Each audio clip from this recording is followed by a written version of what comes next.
Hello everyone, in this video I wanted to show you how to finish the final exam for the 2025-2026 Marquette Ethical Hacking IoT Challenge.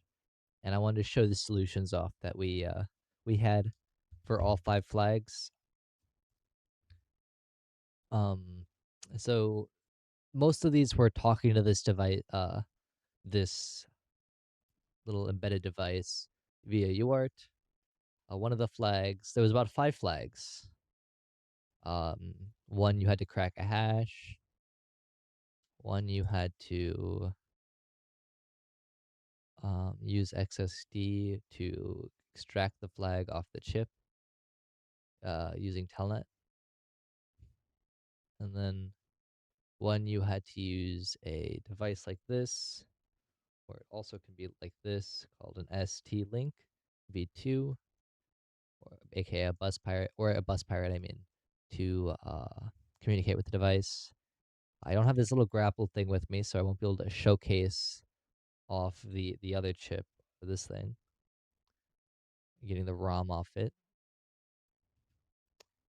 But and then another UART flag. So we can do the UART flags and probably use the ST link. But mainly let's just talk about how to break into this thing and communicate via UART on this little embedded device.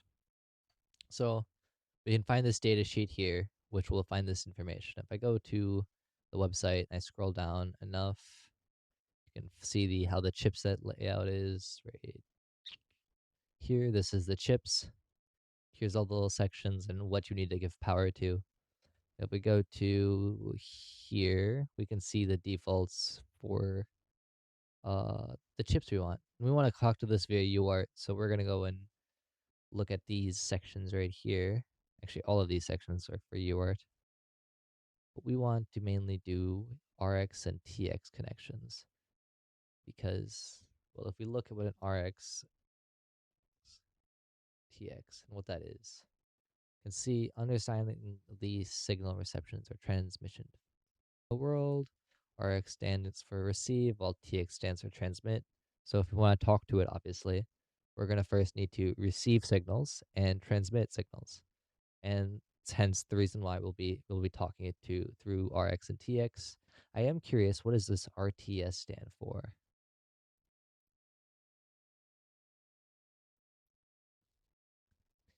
It's embedded devices. Embedded devices.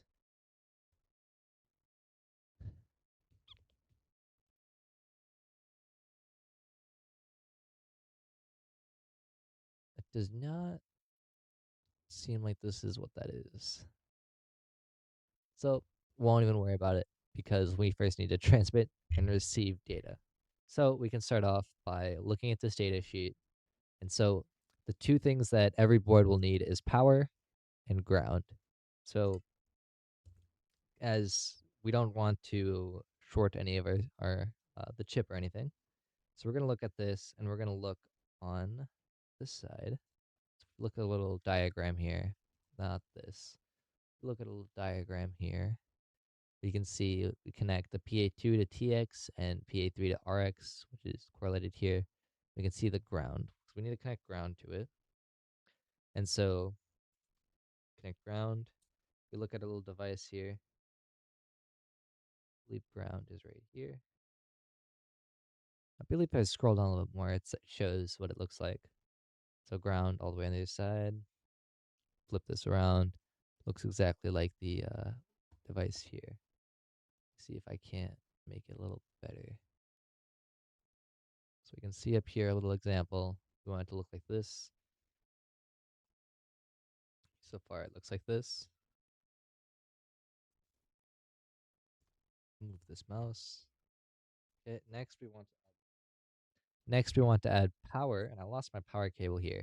So now if we scroll down a little bit, it says if you don't have a micro USB cable, we can connect to VCC on the target. And so I would prefer to do that as this short little stubby white micro USB cable that I want to show off.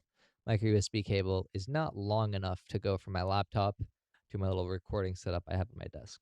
So we're going to forget about that. We're going to power it via red cable because red for power, you know. Was told that once and found it interesting that someone would use black for ground. Don't know why. So red for power, and we're gonna connect to the VCC section. And if you look very carefully, take this piece off. There's a little text back here that you can use to tell if you're connecting to RX, TX, or ground. And this is going to be a 3-volt chip. So we want to send only 3 volts to it, not more than that. So we're going to take this little thing here, plug it in right there on the 3-volt side, right there. So, because on the left, if you look, it says 3 volts, and then on the right, the camera isn't going to pick this up. On the right is the 3 volts, or 5 volts, sorry. Then we can plug this into the 3-volt section here. Right here. So now if we look very carefully, we can see the 3-volt section here. They're all plugged in nice, neatly. Okay. Face it this way so it matches a little diagram. From here, we're going to attach our RX and TX. And so if we look, PA2 is TX. So we're going to first look.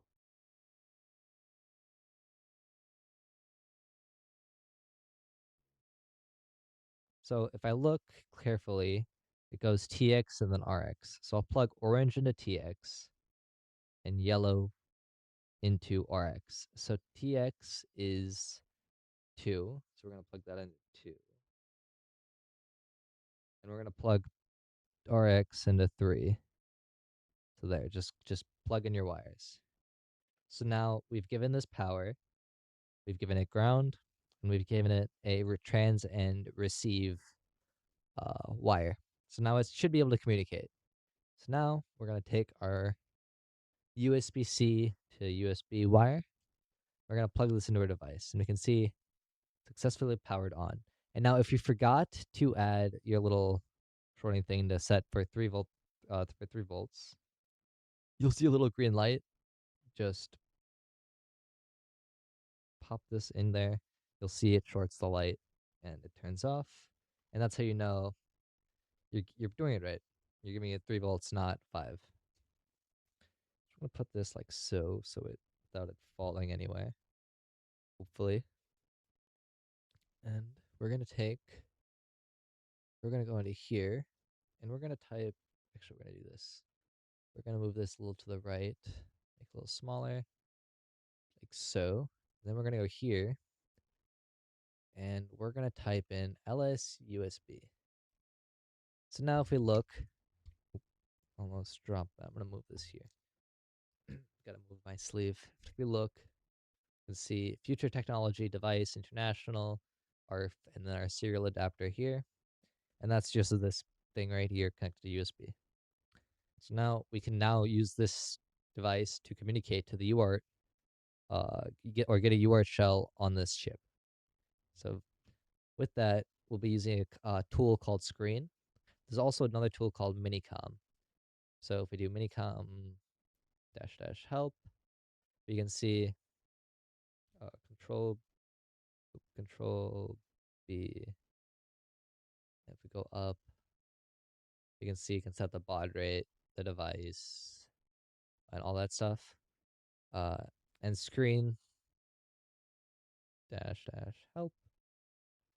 Same thing. Oops.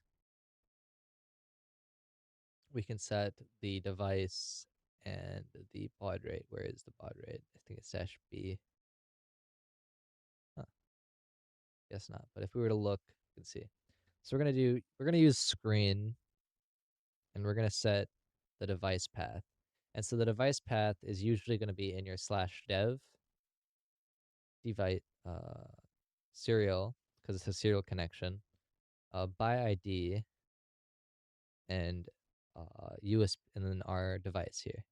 So we can see this is our device. We're going to go through and we're going to do screen and then this device path, dev serial by ID USB. And this is how you find the device path via Linux. Is you're going to use just go to serial. It'll show all your serial connections. Then you can find it by ID in the ID directory. And you'll see your USB, UART, and it'll just basically autocomplete for you. There's nothing else in this folder unless if you had multiple devices connected. And then we need to set a baud rate. and I don't think we told the students a specific baud rate. Um, but it would be pretty easy to find out, is you probably can just Google this chip name and a baud rate. Baud rates. You can just probably have AI tell us what the baud rate would be. 9600, 1920. So we can try all of these one at a time. We're going to try 9600 because I know that works and is also the first option. We're going to hit enter and screen is terminating. You might be like, well, that's kind of weird. Why is this happening? And that's because it probably doesn't have, your computer doesn't have permissions to run this, most likely, or get a shell on here. So if we run sudo and type our sudo password in, this is going to work because I have password on. Why is my password still on here? Oh my God. Okay, fine. Plug it back in, go up, 9600, hit the reset button. There we go. So now we have a UART shell.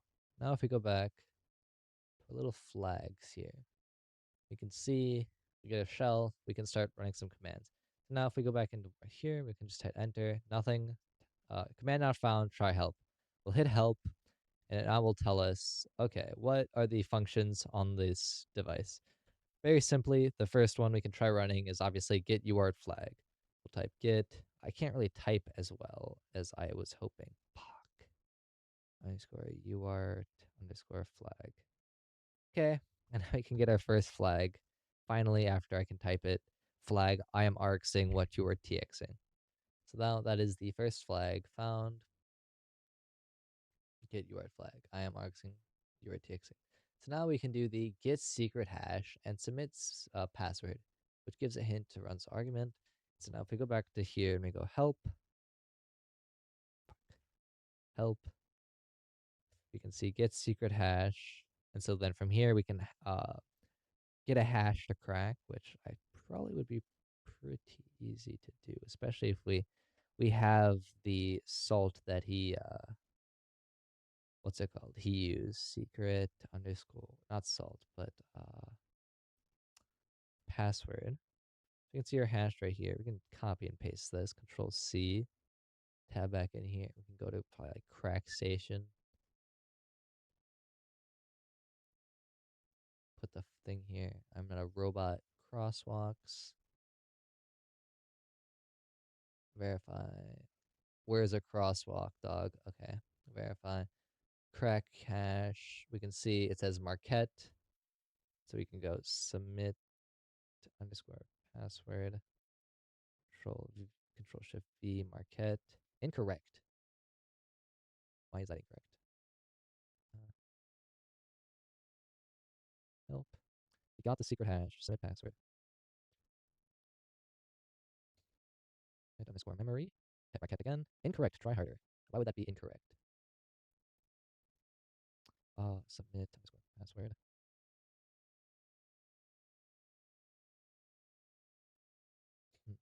Control. We're just gonna copy and paste everything from now on because I can't type. What do you mean? Submit. Oh my gosh.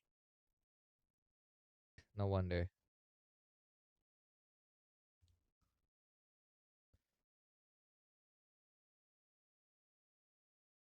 And we're gonna go like this.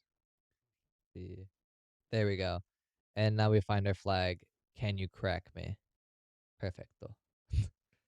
Oh, I love that I'm struggling through this. Okay. So we find our flag. You can. So here's our secret flag, right?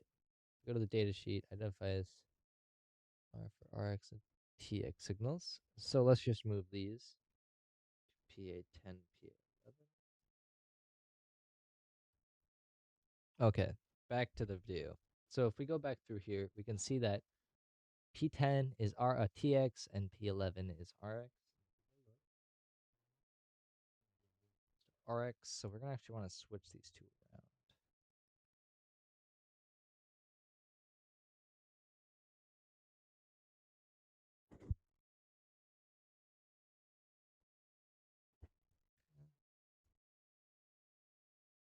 Sometimes I feel like when I'm plugging these in, I'm breaking it because it's so small. I can't see what I'm doing. Um, we can go Control B1. We can get out of the shell. Actually, no. Just do this. There, out of the shell. Control out, finally out of that hellhole, right? Okay, now we can go like that. Stop moving my mouse, hopefully. And we need to do the same thing again. I believe the baud rate this time would be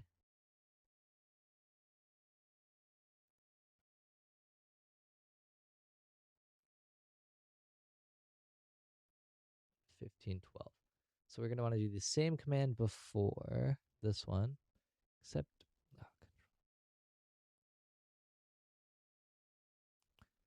we're going to want to do 11.5.2. Hate Windows so much. Here.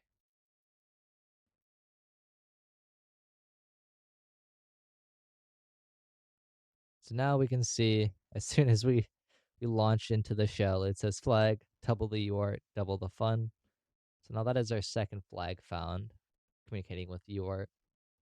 Again, find the baud rate by just uh, Googling baud rates. If we look, 11.520 is the last one here. So that's perfect. So I thank you for watching. I hope this taught you how you can talk to an embedded device using serial communication. I'm sorry that we were unable to figure out why the OpenOCD wouldn't be able to let me dump the internal flash memory, but that's fine. I mean not internal flash. This was the debug mode. But that's okay. Well, maybe next time. But I hope you learned something, and I hope to see you next time.